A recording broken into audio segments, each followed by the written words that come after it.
बस मैं अहम तो आम सर्वपापेभ्यो, बस समस्त पापों से मैं तुम्हें मुक्त कर दूंगा। यतेषाम अहम समुद्धरता, ऐसे को मैं स्वयं कल्याण। अब ये बहुत प्रिय बात है, ये दूसरों से नहीं कही जा सकती। बोले लो कह रहे मुझे प्रणाम करो, मेरी पूजा करो, मेरे में मन लगा दो, तुम्हारा कल्याण हो जाएगा।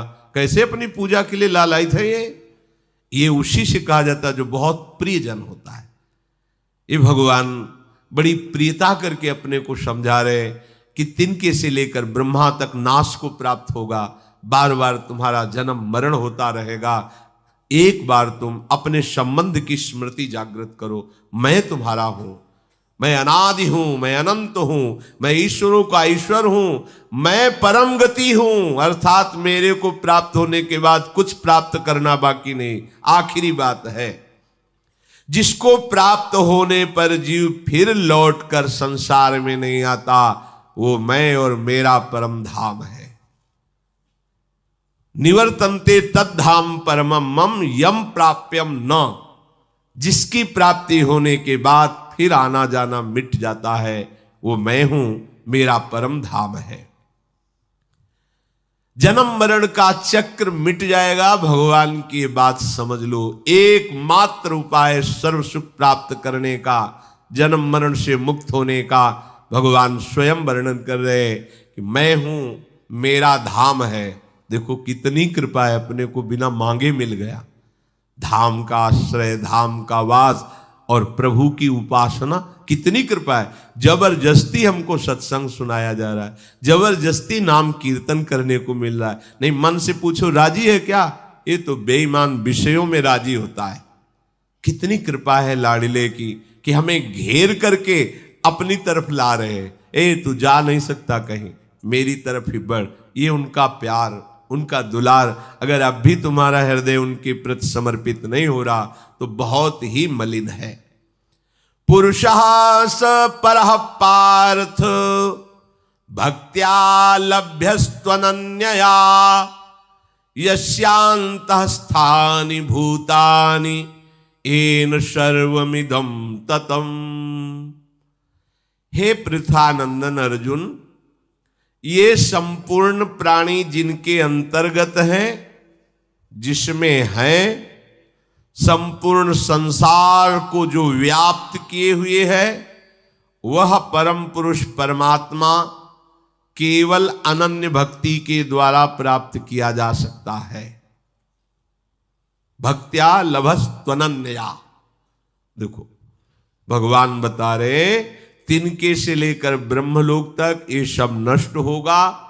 अनादि अनंत मैं हूं, मेरा आश्रय लेकर भजन करोगे तो मेरे धाम में सदा सदा के लिए तुम्हें वास मिल जाएगा। यम प्राप्य न निवर्तन्ते तद्धाम परमम मम, जहां जाने के बाद लौटना नहीं होता।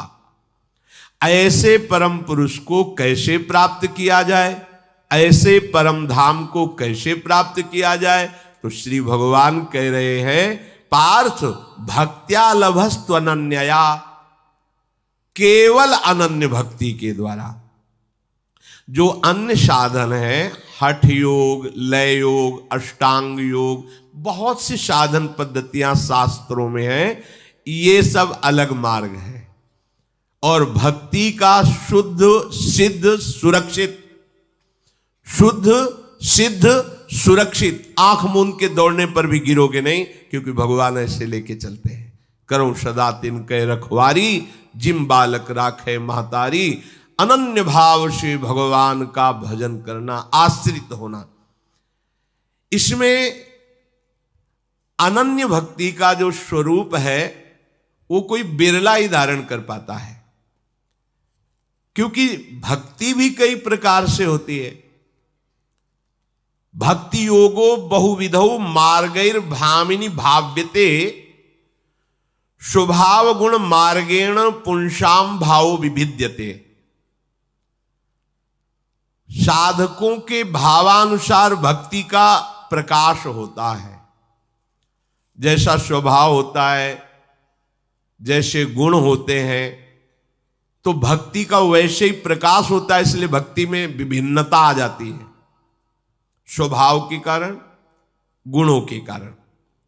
श्री भगवान कह रहे हैं मैं तो केवल अनन्य भक्ति के द्वारा प्राप्त होता हूं। तो और भी भक्ति होती है? हां होती है।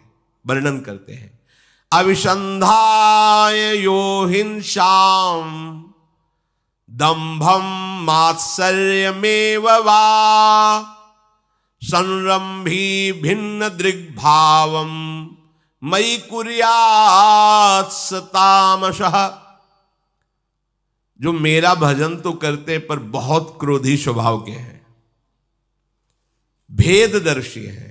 भेददर्शी शब में भगवत भाव ना करके, स्त्री पुरुष भाव करके, गुण दोष का भाव करके, अपने भजन बल से दूसरे को नष्ट करने की भावना रखना हृदय में। तुम क्या समझते हो?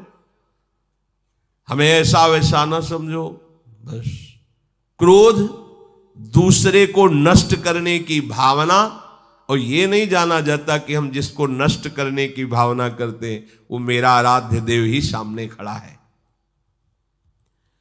जो भेददर्शी है, क्रोधी है, हृदय में दूसरे के प्रति दुख देने का भाव रखता है, हिंसा